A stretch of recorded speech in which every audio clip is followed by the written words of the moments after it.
Oi pessoal, eu sou a professora Bárbara Furquim, a professora de vocês de História do 8º ano, e nessa aula a gente vai falar sobre a administração joanina. A administração joanina é aquela que vai ser realizada pelo príncipe regente de Portugal, aqui no Brasil, a partir de 1808, o príncipe regente Dom João VI.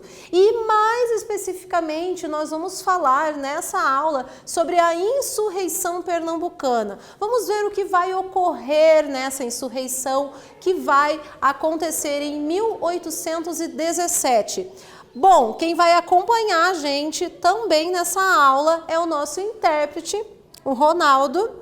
E a gente começa falando dos objetivos. Por que que é importante a gente estudar sobre essa insurreição pernambucana?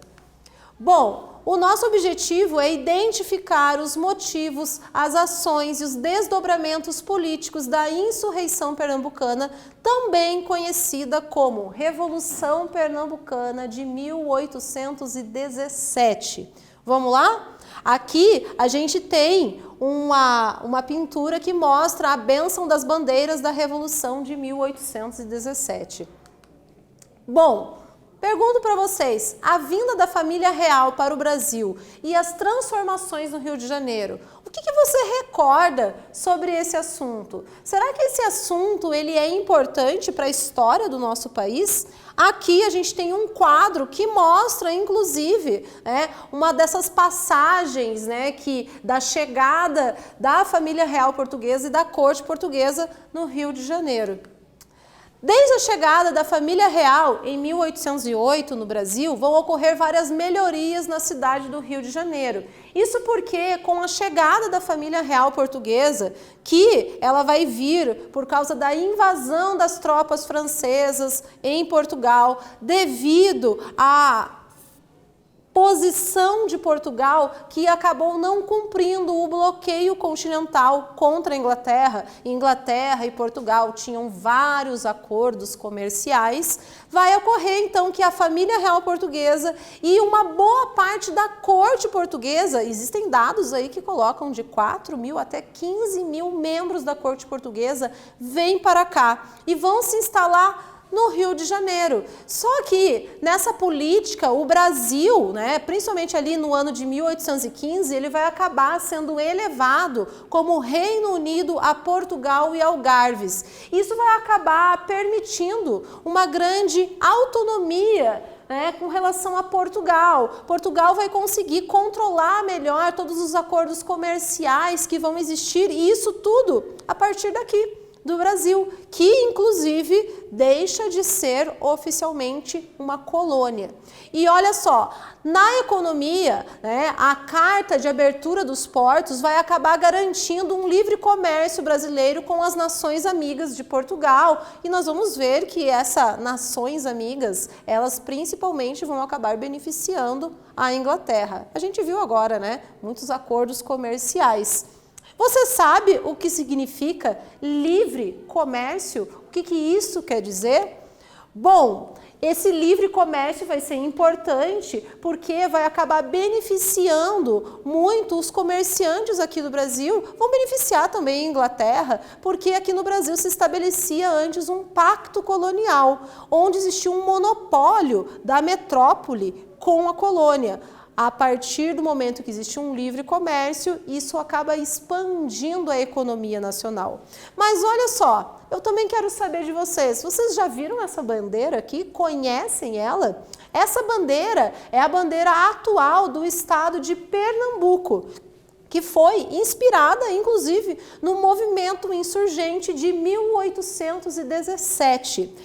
Você considera que os símbolos são importantes para entendermos os movimentos históricos? Será que os símbolos que nós vemos em bandeiras, que nós vemos através de insígnias, será que eles acabam só por eles mostrando e nos contando determinados acontecimentos, determinados fatos importantes da história, determinados ideais? Bom, você recorda de outros eventos que utilizaram de símbolos e bandeiras? Vão existir vários acontecimentos históricos, não só de um grande passado, como de uma história mais recente, onde esses símbolos, essas bandeiras vão nos contar vários acontecimentos. As melhorias que vão ser feitas na cidade do Rio de Janeiro, isso com a chegada da família real, da corte, a partir de 1808, só foram possíveis a partir do aumento de impostos. Isso mesmo, os impostos começam a ficar muito altos e esses impostos eles não eram cobrados apenas para os moradores do Rio de Janeiro. Esses impostos eles vão ser cobrados para as outras províncias, os outros locais aqui do Brasil. Por exemplo, a iluminação do Rio de Janeiro ela era feita através de lamparinas com óleo de baleia. E quem pagava esse óleo de baleia, esse pagamento era extraído a partir de determinados impostos que eram cobrados no Brasil inteiro. O que isso tudo vai acabar levando a um grande descontentamento das outras províncias, que não viam um benefício sendo levado para elas, viam muitas vezes o esquecimento, inclusive, dessas províncias e apenas benefícios e crescimentos administrativos ocorrendo no Rio de Janeiro.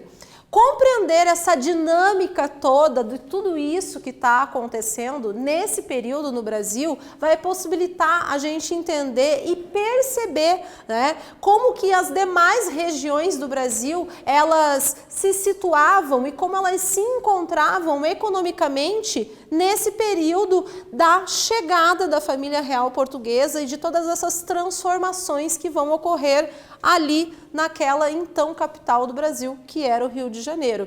E daí? Quero saber o seguinte, você considera que isso era justo com as demais províncias? Esse desarranjo de tantos benefícios para o Rio de Janeiro e o esquecimento, muitas vezes, para as outras províncias? Chegamos na nossa primeira atividade. Eu quero que vocês copiem e respondam no caderno de vocês e daqui a alguns minutos a gente volta para ver se as respostas de vocês estão corretas.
Então, pessoal, vamos ver qual é a pergunta? A pergunta era a seguinte: considerando os conteúdos relembrados e mencionados até agora, responda. Qual cidade brasileira foi amplamente beneficiada pelas melhorias empreendidas por Dom João VI, o príncipe regente de Portugal? E a resposta, facílima, a então capital do Brasil, o Rio de Janeiro. Bom, vamos falar sobre a Revolução Pernambucana de 1817.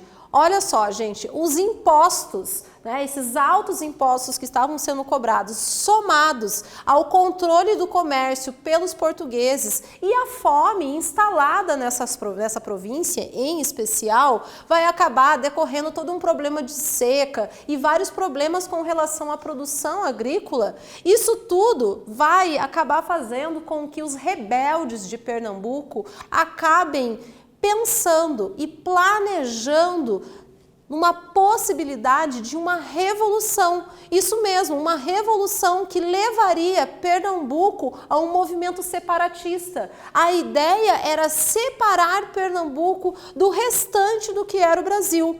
E olha só, gente, um dos nomes importantes desse líder revolucionário da Revolução Pernambucana foi Domingos José Martins. Domingos José Martins, ele era um produtor também de algodão. E olha só, a região do Pernambuco, ela foi uma região durante muito tempo que teve um destaque econômico no Brasil por causa da produção da cana-de-açúcar. Mantinha ainda a produção de cana-de-açúcar, mas também, nesse momento, nesse período, destacava-se pela produção agrícola de algodão. E esse também é um momento que a gente tem que ver o que estava acontecendo no mundo, pessoal. Porque nesse período já havia ocorrido a Revolução Francesa, os ideais revolucionários do iluminismo estavam na cabeça das pessoas. Inclusive, Domingos José Martins, ele havia tido uma passagem pela Europa e tinha vivido esses movimentos revolucionários e essas ideias iluministas.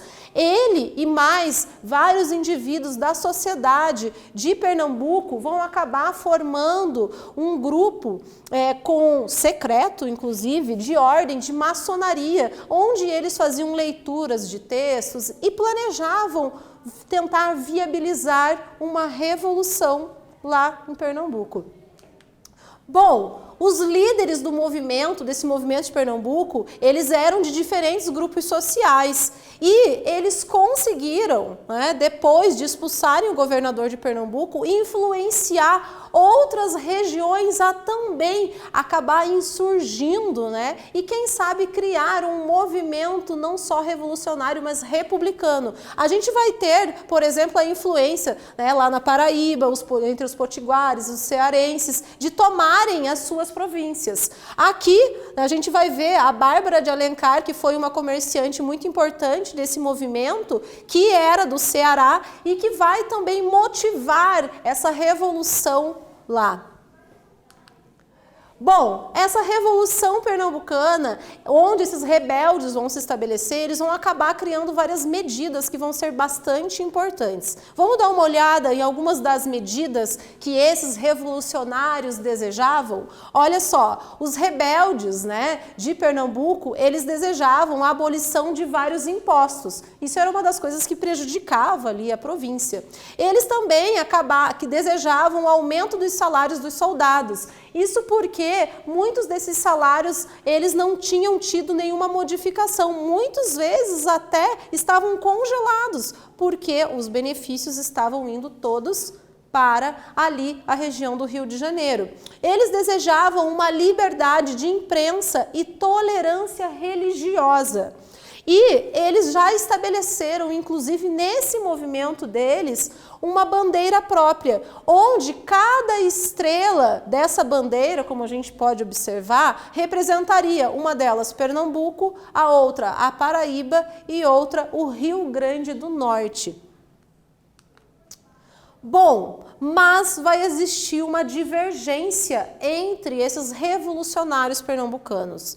E isso vai ser, talvez, uma das coisas que vai enfraquecer esse movimento. Por quê? Porque, de um lado, existiam alguns revolucionários em Pernambuco que desejavam manter a escravidão. Achavam que a escravidão ela era rentável e não deveria ser abolida. Mas, por outro lado, existiam muitos participantes dessa revolução que eles desejavam a abolição da escravidão. Claro, estavam influenciados pelos ideais iluministas, pela Revolução Francesa, onde, aliás, dentro dela também existiam entraves entre o fim ou não da abolição da escravidão, mas tinham sido influenciados pelo processo de independência dos Estados Unidos e pelo processo, todo um grande processo de independência no Haiti, que acaba conseguindo abolir, depois de um longo processo histórico, a escravidão. E, então, esses proprietários de terras e comerciantes, alguns deles, eles temiam o que eles chamavam de haitianismo, que nada mais é do que essa influência da independência do Haiti, onde ocorreu a abolição da escravidão. Bom, mesmo enfraquecido esse movimento republicano, sim, porque eles queriam se separar do restante do Brasil e queriam formar uma república dentro ali de Pernambuco. Esse é um movimento que, apesar de enfraquecido, ele vai ter ali uma duração de cerca de 74 dias.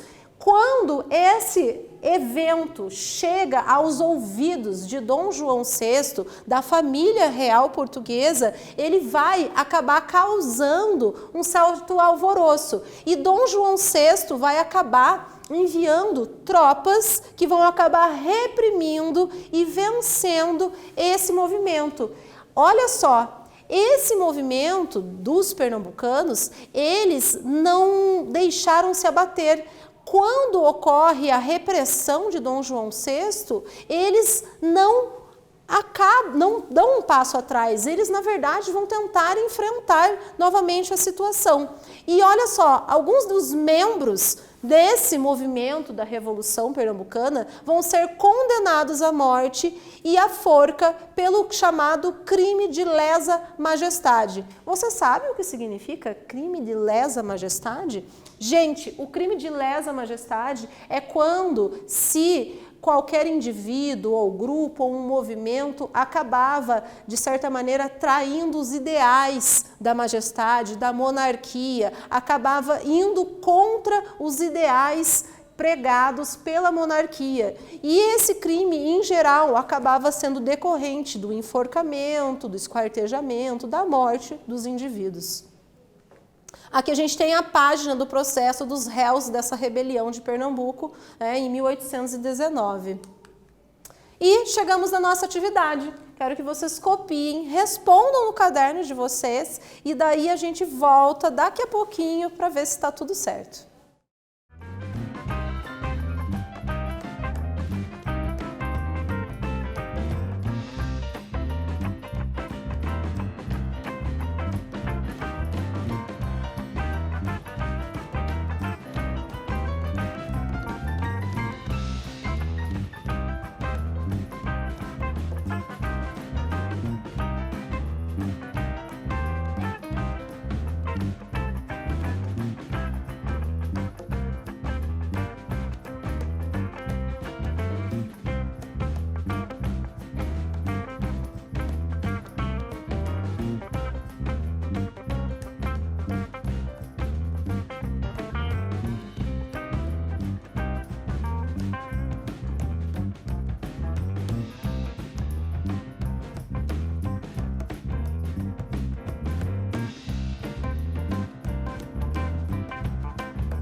Vamos dar uma olhada na pergunta? A pergunta era a seguinte: em relação à Revolução de Pernambuco, descreva em qual aspecto os rebeldes divergiam. E a resposta é a seguinte: os rebeldes divergiam quanto à escravidão. Isto é, alguns eram favoráveis e outros, por uma razão econômica, eram contrários a ela. Temos uma outra atividade aqui. Mesma coisa, gente, copia aí, coloca tudo no seu caderno, responde e daí a gente já volta para ver se essa resposta de vocês está correta.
Vamos ver qual é a pergunta?